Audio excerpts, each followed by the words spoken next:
Our next speaker is Sarah Blodgett. Now, Sarah is incredible. She founded Digital Grace Design in 2017 to help creatives design beautiful, refined, strategic websites to attract their ideal client.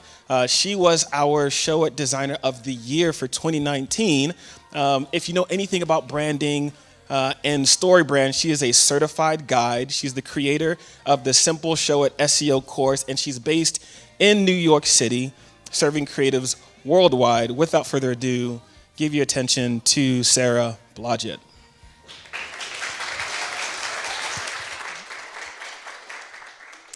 So a few weeks ago, I was on a call chatting with a prospective website design client, and I asked her a question that I ask frequently on these types of calls.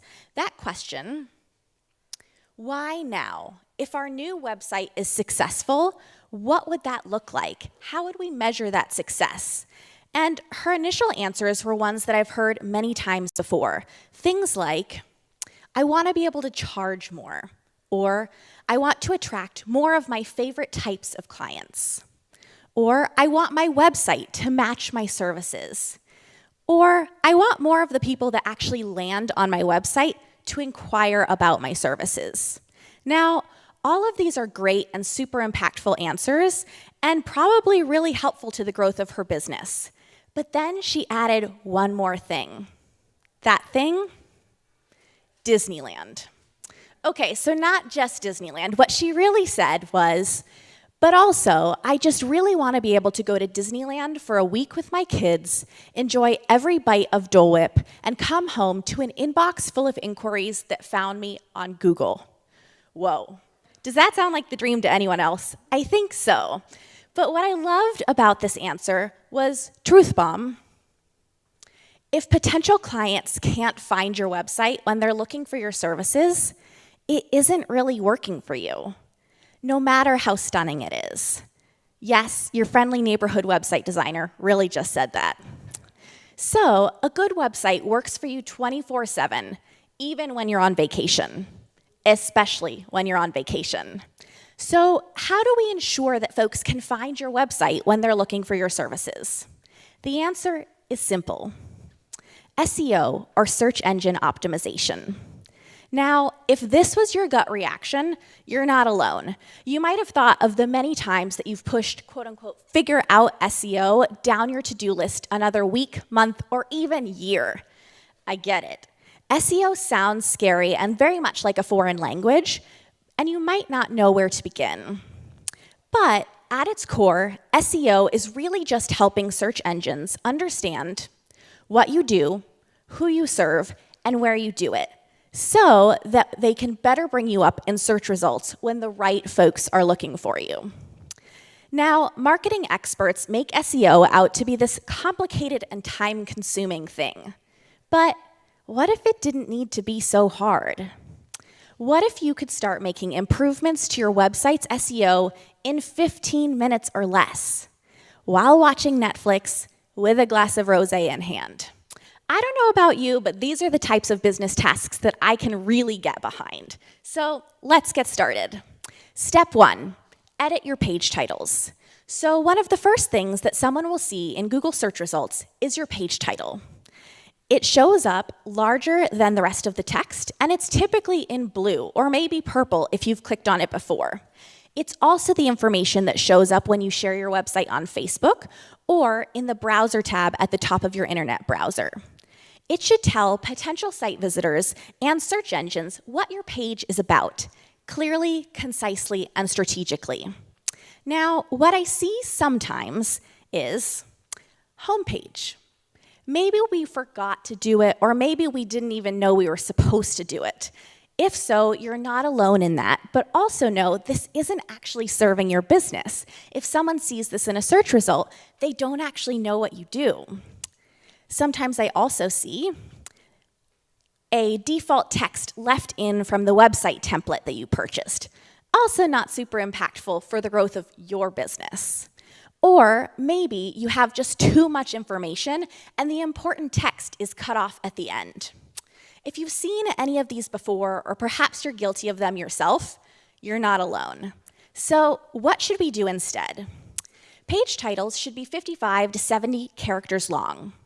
They should include keywords that you'd ideally like to show up for in search results, i.e., what do you think that folks are actually searching in order to bring up your website? And from a formatting perspective, for your homepage, I recommend formatting it your business name, dash, and then the keywords that you'd like to rank for. For internal pages like About or Services, feel free to flip-flop those and put your business name second after your keywords. Okay, so this all sounds great, but what does this actually look like in practice? So take the example of a page title for a homepage like this one. Reynolds Estate dash a historic estate wedding venue in New Jersey. We have our business name, we have a divider, and then we have the keywords that they probably want to rank for. For an internal page, like a pricing page, maybe it's New York City wedding photography pricing dash capture joy photography. Both examples are super simple, they're very clear, and they're the appropriate length while including your business name. That's all there is to it. Super simple. So next up, meta descriptions. Meta descriptions go hand in hand with your page title because they're the blurb that shows up below your page title in search results. Essentially, meta descriptions should serve as a mini ad, enticing people to click your link over someone else's and giving them more information about what they'll find on that particular page. So, what should we include? Meta descriptions should be 120 to 150 characters long. They should include specifics about your location, who you serve, what you offer, and any relevant information to what they'll find on that specific page. And lastly, each page of your website should have a different meta description. Don't just copy and paste them across all of the pages. So using our page title examples from before, what might this look like? So for Reynolds Estate, it might be an estate wedding venue in Montclair, New Jersey, just 1 hour from New York City, specializing in romantic open-air tented weddings on our 20-acre garden estate. We get a little bit more information about where they're located, their proximity to a near town nearby, and then more specifically, what they specialize in case folks are looking for, say, an open-air tented wedding or a garden estate. Likewise, for our pricing page, it might look something like this. Light and airy film photographer serving New York City and Westchester. Learn about our wedding photography packages, engagement sessions, and heirloom albums and prints. Again, we learn a little bit more about where they're located, the style of their photography, so if in particular film photography is super important to you, awesome, that's in there. Additionally, you learn exactly what folks are going to find if they click your link on that specific page. Both examples are clear, concise, and share pertinent information to that specific page and include keywords when they're relevant. So page titles and meta descriptions, check. Let's move on to step 3, add simple alt text to your images. Now, since so many of you are creatives or photographers, your websites are probably very much imagery-driven websites. And that's awesome, but we want to be sure that your photos are actually serving you strategically. So you'll want to be sure to add descriptions or alt text to each of your photos. Alt text is simply a phrase or sentence that describes what's happening in the photo. No need to go crazy spamming keywords or worrying about saying just the right thing. Just describe the photo as if you're describing it to a blind person that couldn't see the photo. Let's chat through this as an example. So, not so great alt text might look something like this. Essentially, a long string of numbers. We know nothing about the photo or what's happening in it. You might have also seen some spammy alt text where you've essentially jammed all of the keywords that it would be nice to rank for, all back to back. Again, not ideal. Plus, Google is on to us when we get spammy, so just don't do it. You might actually get dinged. Better alt text would be super simple. Bride holding peach and white floral bouquet.